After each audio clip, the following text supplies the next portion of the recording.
This is the Last Minute Blues Podcast with Jeff Burton, Donnie Fandango, and former Blues defenseman Jamie Rivers. It is the Last Minute Blues Podcast. Donnie Fandango, Jeff Burton, and the dude, Jamie Rivers. Hey, Jamie, what's going on, Mano? Not much, Donnie. I couldn't help but be listening this morning while you were joining our friends over at the Rizzuto Show. Sure. And I heard your Weekend in Rage. Yep. Wow. Yep. I couldn't quite make out who you were raging upon. Yeah. I tried to do process of elimination. And there were a couple of bands that stood out, but I couldn't really figure out which one it was. And I won't ask you on the air unless you're comfortable talking about it, but I will ask you after which band it was and what exactly happened for our podcast listeners. A couple of things. Boy, your brains almost blew out. Yeah, man, it was a real bummer. So, I'm trying to set it up the best way possible to just know how kind of normal and run-of-the-mill, like kind of what we do backstage business-wise is. But when it comes to Point Fest, okay, every Point Fest, we get 11 Subway-sized Point Fest posters between 11 and 15, and then we get an additional 5 blank guitars. We get all of the bands to sign them, and then throughout the course of the year, as you know, man, we raffle them off, we give them away. You know what I'm saying? Yeah. They're giveaways. So every year, it is always a massive, massive pain in my balls to get one band to sign. There's always one. So it's not the same band, just a band. Correct. There's just always one that's a pain in the ass. And this year, without a doubt, it was this one particular band. And Are they a popular band? Very. Yeah. Would someone call them a headliner? They could. Were they the headliner? You know. No, I just meant in general. Of the show? They could have been. Okay. So, man, we had a great day, dude. And I mean a great day. The bands were in a good space. All of the tour managers and everything were so unbelievably great in helping us get done what we needed to get done. The signing of these guitars and posters, a video interview, boom, you're out the door. That's it. I mean, 20 minutes tops. Yeah. And first and foremost, the first question that I was asked was what the interview questions were going to be. And I find that for our radio station in 2023 to be a little insulting because we have a really good reputation for not doing any kind of got you, trying to get clicks. No Trojan horsing something in there. And I understand that bands and the people that work for these bands are hired to watch after them and protect them. And I get that.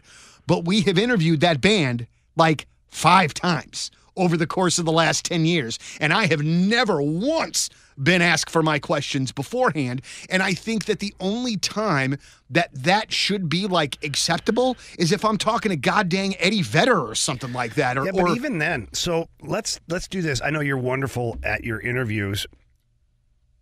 Donnie, for all the interviews I've done with professional hockey players and celebrities and Hall of Famers and all that throughout my brief radio career, still had a lot of people I've talked to. I have bullet points of a couple of things that I might get to. After that, it's wherever the conversation takes me. Yep. That's why preparing the questions is silliness, because that's like rehearsing. Yeah. And I don't like that. I like it to be organic, and if the person says something that intrigues me or that takes me down a different road with the questioning, like that's what it has to be. Okay, now I don't disagree with that, but here's how I go about my interviews pretty much almost all of the time, is that I will have, like you say, some basic bullet points of things that I know I need to hit, okay? But I am not married to this at all. As a matter of fact, I sort of use it as a backup if the conversation isn't the well popping goes off. dry. You know what I mean? Yes. Because you are 100% right that when you get everything together, it sounds rehearsed and it sounds like you're just asking the same questions. You want that conversation to go wherever it's going to go. So I completely agree with you. But it is just very rare to have an artist ask what questions we're going to ask. And then also the manner in which that this person was speaking to me was not professional, and it wasn't necessary. All right. So this incident happened. We got it squared away. We got everything fine to where we were going to get a member of the band to come over and do the interview. Well, in between, there were these posters that needed to be signed. And we had these posters laid out on a table, and the table did happen to be in the sunlight. But if you remember, on Saturday, the high was 82 degrees. It was a beautiful day. It was gorgeous. So anyway, we get this guy from the band to interview. He stays and signs all of the posters. Well, this person is pissed that he had to stand out in the sun and sign the posters. So they come over to me and say, pretty much direct quote, "Your inability to follow the simplest of directions has effed up my ability to do my job properly. Now I need you to take those posters, roll them up, and bring them back to the dressing room, and I'll do my best to get them signed." I was completely dumbfounded. Like, I was just, what? And I mean, dude, this is like after all of these other bands. You know, man, the Pretty Reckless, they are very, very particular about Taylor Momsen and about how she is spoken to. And you understand. Yeah, but she's cool. And you know what? I've talked to her so many times. Jeff and I talked to her one time eons ago downtown at the Downtown Point station. We did an interview with her, saw her here again. She's totally cool. But that's what but I mean, she was a movie star, and then she was a rock star, and they were amazing. The Coheed and Cambria camp, I swear to God, if I would have asked, they would have come and played my house. I mean, it was just like all of this awesomeness and this one sour apple. And the thing that just bothers me so much, man, is that I go out of my way a couple things. One, to ask as little of those artists as humanly possible. All right? I'm not trying to get anything for free for myself or for my friends ever, ever, ever. And we try to make things so easy so it can just be bing, bang, boom. You are back to your dressing room, smoking pot and eating peanut butter and jelly sandwiches. Yeah, it's not your first rodeo. Dude, not at all. I know. And it was just the way in which that I was spoken to, man. It bugged me to death. And so then after this happens, all right, and so I'm already just bummed out. So I go to get something to eat, all right? And in catering, I run in to Randy from Live Nation. Randy is the gentleman that bought Jeff's bike, his favorite bike. Yeah. And Randy was there picking up the bike the last time that I saw Jeff. So I was already like kind of in my own head. Emotional roller coaster at and this then point. I see him. Oh God. And dude, and I got way too emotional because I don't know Randy super well, but it was just the moment and it caught me and I think it's fine. And Randy was amazing. Well, he probably felt the same way, to be honest. Dude, and totally got it. But it was just like this like span of like 30 minutes. My day went from, oh my God, this is awesome, to why does it need to be this way? Oh, Donnie, to be your therapist. And so that's, hey man, I'm keeping some people in business, brother. Yeah, you're a retirement plan. Dude, absolutely, man. And what's crazy too is like, so my therapist and my shrink are awesome. And every once in a while, man, my shrink will like say something back to me that I said on the air. And I don't know why it freaks me out. Because he's just a guy that lives in SoCo just like me that just happens to do that job. I'm thankful that he's listening, but it's just always kind of weird, man. It's kind of an interesting thing, right? Like the other day I stopped by CVS and I've got monthly prescriptions to keep this big unit moving on a daily basis. They're just anti-inflammatories and things like that. Otherwise, I can't get out of bed in the morning. I can, but it's ugly. And I walk up just unannounced. This guy had no idea I was coming. And I show up to the counter at CVS, they do a fantastic job there. Great people. And he like looks over and he's like, oh my God, like he knows who I am. Yeah. We've talked and whatnot. He goes, I'm not trying to be weird, man. And then I hear the Fast Lane podcast going on in the background. He's listening to the Friday episode of 2 weeks ago or last week on Saturday, because when I picked it up, he's listening because he missed the episode, and he's like, this is kind of surreal. He's like, sorry about hearing your own voice in the background.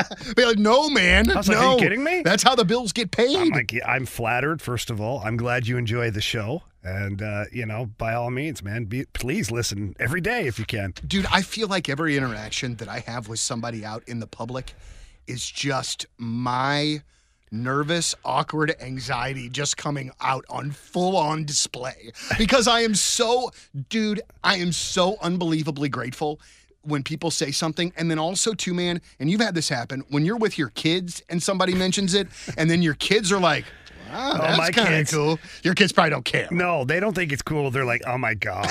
I just want to get out of here. You know, with the radio job, on the air every day. Yeah. So people know about it.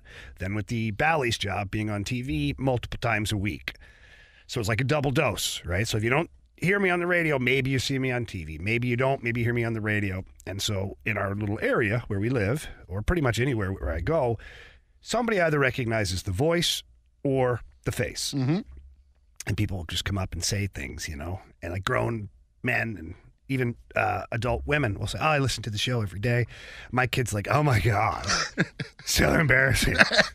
Like, oh my God, you think you're cool or something? I'm like, no, these people are awesome. Yeah, this is what's keeping the bills getting paid, kiddo. I love it. God bless him, man. So here's what we got. I've got a host of hockey-related questions. I've also got some emails from Last Minute Blues podcast listeners. All right, so let's do this then. Okay. How many emails do we have? 4. Let's get the emails out of the way. All I right. think that's important. Did I just say that? I think I just said that. No, you said you got some hockey questions too. Yeah, but I wanted to get to these first as well. No, but Donnie, I'd like to get to the emails first. But, right. See, this is when Jamie and Jeff would do this sort of thing, and they would run my brain into the ground.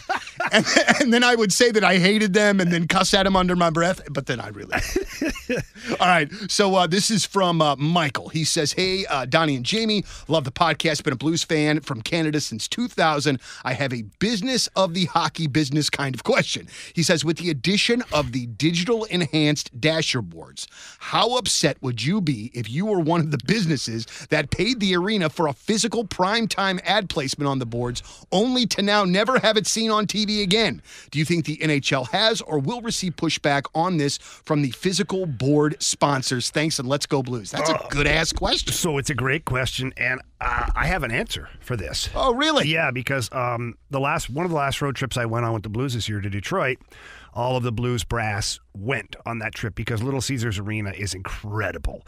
And so they wanted to get a good look at, you know, what things could be technology-wise and all this stuff. So Steve Chapman, who's a vice president of operations for the Blues, was on the bus with me, and they had a bunch of people in their marketing and PR department, all that stuff. So I asked this very question. I'm like, what would be the motivation to spend money on prime location on the dasher boards when the digital stuff runs all game? They said to me that each and every one of those companies gets looped in to the digital. So you get your turn. Get your turn. And so not only do you get the in-house views for everybody who's in-house, but also you get looped. They have a digital loop, and there's like a certain amount of seconds that you have, and then it changes. And each company can create their own thing. It can be a stagnant thing, or a lot of them use motion now.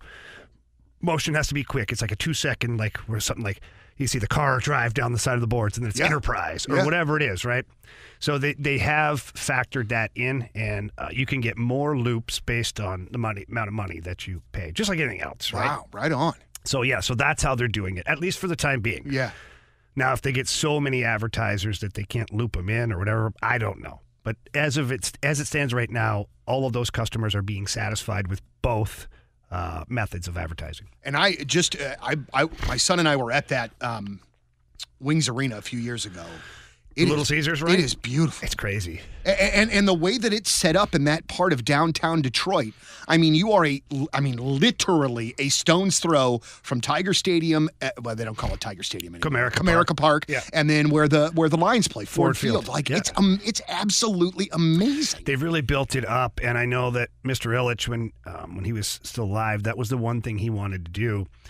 Was he always wanted to build up downtown, rebuild downtown, because downtown Detroit used to be something back in the day. You know, the old cars driving around, and people doing things, and then it kind of disappeared, just like a lot of downtowns do across the nation. And so when he bought the Red Wings, you know, they were at Olympia Arena, and he Joe Louis built. And Joe Louis was a start of it. Then he had Tiger Stadium because he owned the Tigers. Well, then he moved him over to Comerica Park, and you could see there was something happening. And he bought a bunch of buildings, renovated them. Businesses are in those buildings, bars, restaurants. And now Little Caesars Arena is down there. Helping revitalize the area. It really has. Like, I walked around in Detroit, and I was like, oh, my. Because I played there for 3 years. And downtown wasn't desolate, but it was pretty close. Mm-hmm. The one thing, the football field and baseball stadium, and Joe Louis at the time was all that was really going on. And Chelly's Chili Bar, by the way. Chris Chelios had a bar. And it was right in between this old church that nobody could get a hold of because the church people were like, no, we don't have a church there anymore, but we're not selling. We're not putting a bar in here. Like, we're not doing that. That's not what we're going to do. Well, somehow Chris Chelios figured out a way. He talked to the people, let them know. I think he guaranteed a portion of sales to go to donations to the church and whatnot. Like, he really did a great job. Yeah. He had it beautifully built, renovated, redone. And so in between Comerica Park and Ford Field was Chelly's Chili Bar in an old church. It was incredible. That's very cool. Yeah, it was cool. And God knows, man, the last thing that I want to do is patronize anything that has Chris Chelios' name on it, but that still sounds really cool. Donnie, you would love this man. Probably. He's one of the greatest teammates I've ever had. Okay, and that's fine, and that's great. And I don't necessarily... And one of the biggest a-holes I've ever played against. Listen, man, he played for the Hawks and the Wings in the heyday of me growing up hating the Wings and the Hawks. I know. I'm with you. I don't discount that he's a nice man. He's not just nice. He's amazing. I just don't know that I could do it. Dr. James Maxwell and Crestwood Dental Group. Dr. Maxwell is my dentist. He is the dentist for my fantastic family, and he's going to be the dentist for the fam for as long as we live in St. Louis. You could find out more about Dr. Maxwell and Crestwood Dental Group by going to crestwooddental.com or giving him a ring at 314-820-0909. Now listen, Dr. Maxwell is going to take unbelievable care of you and your family. Dr. Maxwell is always learning. He is always doing everything he can to make your next visit to his office as simple as humanly possible because he knows people sometimes freak out when they're going to the dentist. I had to get a lot of work done when I started going to see Dr. Maxwell, and I had a huge fear of the dentist. Not anymore. And not only is my smile looking great, but that fear is gone because of Dr. Maxwell and his amazing staff. CrestwoodDental.com or give him a ring at 314-820-0909. That is Crestwood Dental Group, Dr. James Maxwell. Make sure you tell him that you heard it on the Last Minute Blues podcast. This guy has got a great question. His name is David. He says, good afternoon, Donnie, Jamie, and Jeff. I'm a uniform guy. Love to see unis and differences from team to team. So he's got a couple of questions here. First of all, why does the NHL go the opposite of seemingly other leagues and do the blue versus white? If the Blues are home, they're going to wear the dark jersey. The visitor is going to wear the home. Why don't they do it the other way? Which I've always thought would have been way better anyway. I always liked it when the Cardinals wear the home whites, and then when they're on the road, the baby blues, the grays, whatever the case may be. Then he also says, kind of question 1B, as a player, did uniforms ever really matter? New set of threads came out, a league had a manufacturer change. Was there excitement in the room that maybe transferred to the ice? So a couple of those. Okay. Yeah, I was always excited about the uniform. Where I played junior hockey, people can Google it. The Sudbury Wolves. Go to their logo. It's incredible. It's classic. It's unbelievable. Dark blue jerseys with the gray and the white. The wolf head is gray. It's got the blood red coming off the teeth. Like, it's really, like, if you're looking at a uniform for junior hockey or college, right, you'd be like, that is pretty sick. Mm-hmm. So I was very fortunate to wear that for 4 years. When it came to St. Louis, it was the jersey right before the clown jerseys. So it had the little trim of red, the yellow. It was very classic, very nice-looking Blues jersey. Obviously proud to wear that. And I was still proud to wear the other one in the 90s, but it was tough to wrap your brain around putting that thing on with the diagonal numbers and the red, and it was kind of like, it was weird. You're still in the NHL. You're damn proud of it, but you're like, yeah.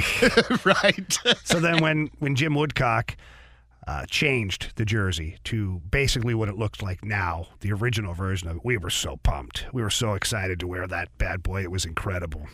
So, yes, jerseys do matter, not to all players, but some. Yeah. Now, as far as the home and away and home jersey, I don't understand where things changed because when I came into the league, we wore white at home. And somewhere in the early 2000s, it went to dark at home. And I don't know why they did that. I don't know why they don't use the All-Star break as the cutoff to where, like, the first half of the season, you wear your darks at home, nothing but your dark, and then at the All-Star break, you wear your whites after that. Dude, that's even a good idea. I like so that, too. So now that your home crowd, every time you see your team, you get to see both uniforms. Mm-hmm. That's always been my thing. In the American Hockey League, they do that. They go half and half to wear your jersey, the white jersey for the first half, your dark jersey for the second half. See, that's a good idea, too. So, and I had always thought that I thought that I'd remember when I started watching hockey that it was that way, that it was white. It was. I forget when it changed or why it changed. Yeah. I have no idea. No, it's dumb. Here is a quick question from Rick. Rick, long and short of it, wants to know of the 2019 Stanley Cup winning team, any potential Hall of Famers on that team? Wow. He suggests Jay Bouwmeester, primarily because Jay-Bo had Triple won Crown. Yep, Yeah. exactly. It's going to be tough for Jay-Bo to get in there. His stats overall don't put him in that elite category as far as his numbers are concerned. I mean, even huge fanboy of Ryan O'Reilly, who was maybe the best player on that team. Yeah, no, he's not getting I don't there. think he's a Hall of Famer. He's not getting there. And Tarasenko? No, he's not. His numbers aren't there. Wonderful players, but I think that's what made the 2019 team unique, is that they had a group of players that got it done. They didn't have that one superstar, so to me that's kind of what made them tick. Outside chance for Alex Pietrangelo. Oh, I didn't even think about Outside that. chance still early in the career there. He's still early, potentially win another cup, maybe two of them depending on his tenure in Vegas. Numbers are pretty good. So we'll see. Yeah. But to me, he would be the closest one of the bunch. That makes all the sense in the world. All right, what did I do with this last email here? Oh, here we go. Hey, guys, got a couple questions for you. Essentially, Joe wants to know, and honestly, he wants to know for our homeboy Jeff Burton, what did you think of Klim Kostin in Edmonton? I thought it was incredible. Yeah? I have no idea who that player was. Honestly, why did he not do that here? He had every opportunity. He'd still be here, right? Yeah, he would be a massive part of this retool. Yep. Donnie, I don't know what happened. Maybe sometimes it takes a trade to click, because he got traded and got sent to the minors. He didn't get handed the job. In fact, it took Evander Kane to get hurt to open up a roster spot for Klim Kostin to get in there and prove what he could. And then what he did is he went out and he hit everything that moved. He fought anybody that looked at him cross-eyed, and he scored goals. What we were waiting for him to do here? Yeah. I don't know what happened. Maybe there was better communication. I'm not sure. I thought the communication was pretty crystal clear here in St. Louis. Craig Berube pretty much mapped out what he wanted from him. He did get opportunity.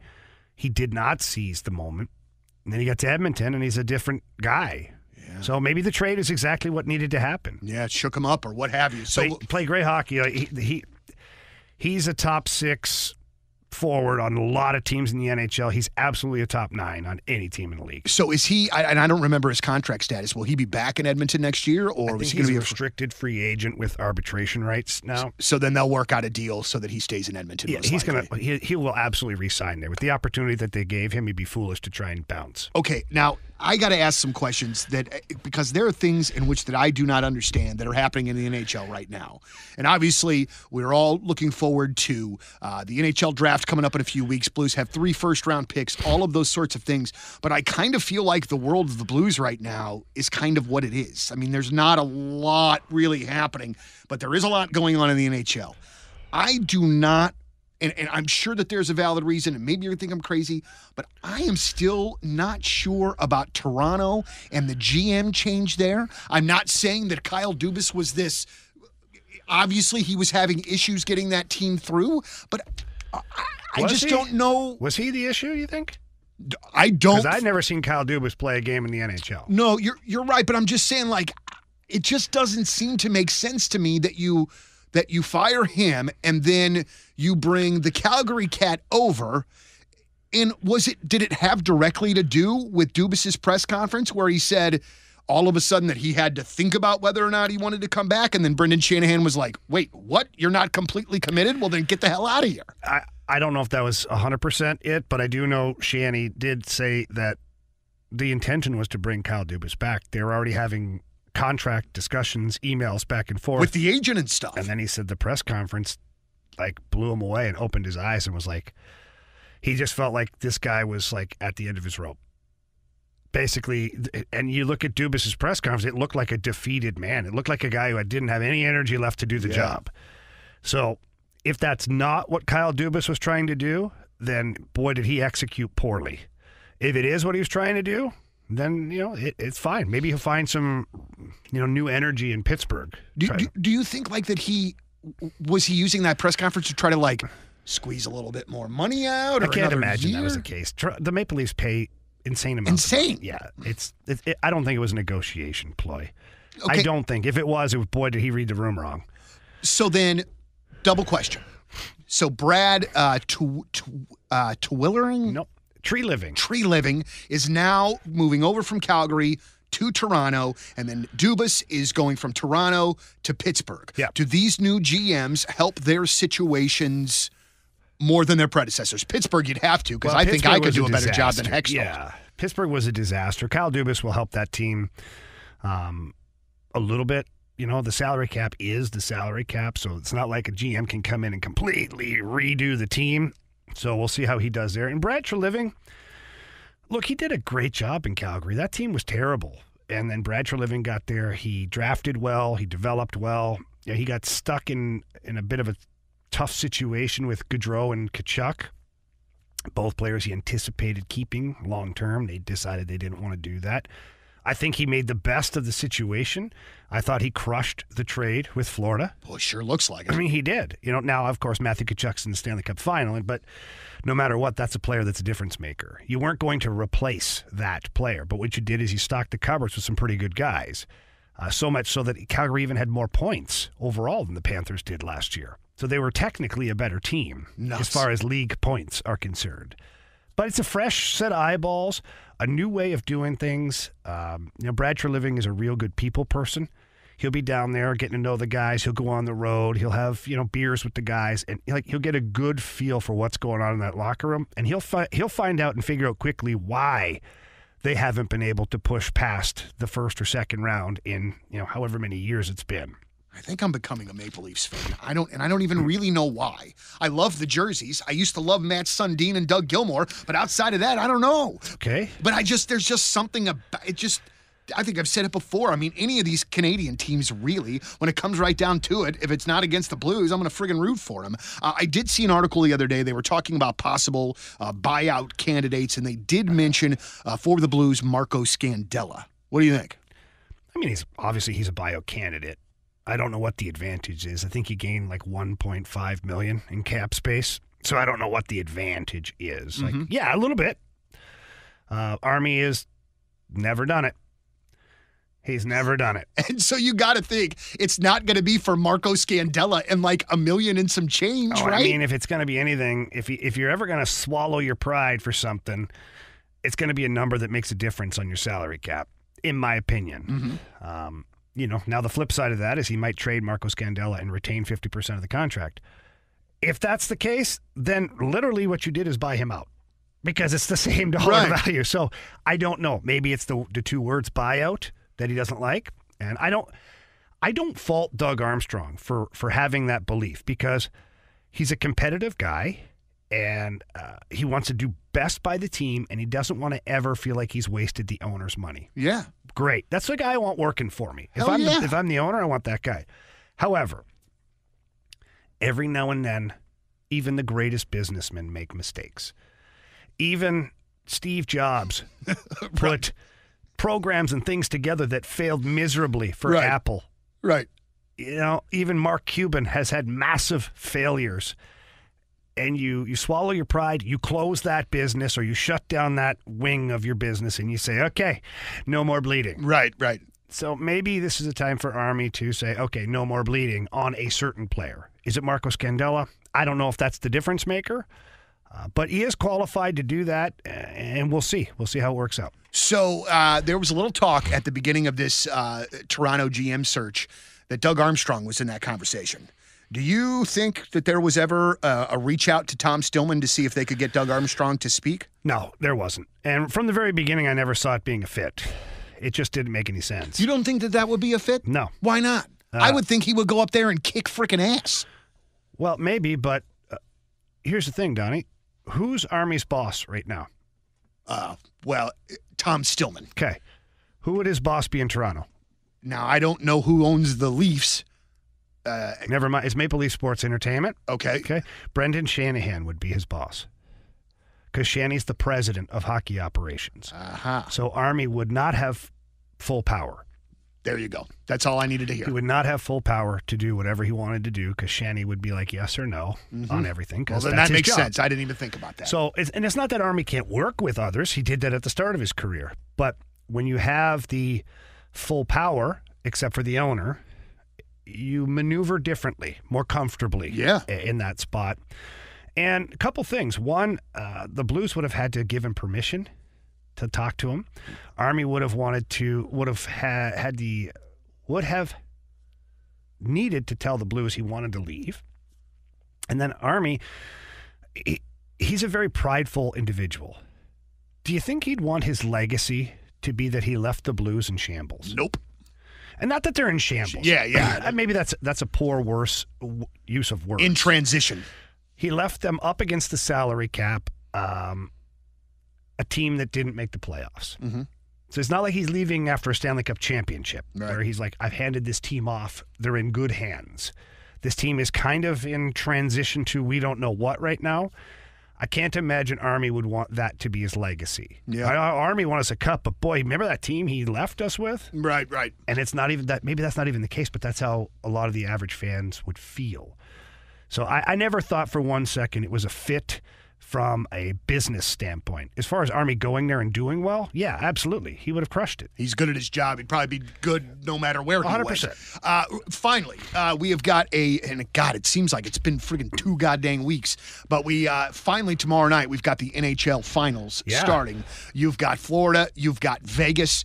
The way that I was talking to Marshy the other day, this series looks like it's got the potential to be pretty freaking awesome and to go 6 or 7 games. What do you think? Well, this is a battle. Like, you look at NFL football, and it would be the offensive line versus the defensive line. You're watching that battle all night long.